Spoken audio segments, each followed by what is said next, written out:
मस्त non veg recipe घेऊन आलेली आहे। पहिले तर मी आधी गावरान अंड्यांची भाजी दाखवली होती, गावठी अंड्यांची। आता मी तुम्हाला दाखवत आहे बॉयलर अंड्यांची भाजी। मस्त अशी अंडी मी 3 उकडून घेतली, 2 मिस्टरांसाठी 1 माझ्यासाठी। आपल्याला काही जास्त अंडे आवडत नाही।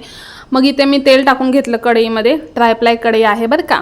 आणि तेल टाकलं, त्यामध्ये वाटण टाकलं। वाटणामध्ये काय काय आहे इथे मी मेन्शन करते। वाटणामध्ये टाकून घेतलं मीठ, हळद, गरम मसाला, धनापूड, तसेच आपला घरगुती लाल तिखट 2 चमचे। तुम्हाला जास्त तिखट आवडत असेल तर तिखट टाकू शकता। बाहेर मस्त पाऊस पडतोय आणि मस्त अशी अंडा करी सोबत कांदा, लिंबू आणि भाकर। अजून काय पाहिजे, जे नॉनव्हेज खातात त्यांना माहिती आहे हे सूप मस्तच। तर इथे मस्त असा मसाला हलवून घेतला, म्हणजेच परतून घेतला। त्यामध्ये 3 अंडी टाकली उकडलेली। तुम्हाला हवं तर तुम्ही आधी तेलामध्ये मसाला टाकून फ्राय सुद्धा करू शकता, अंडी मस्त लागतात।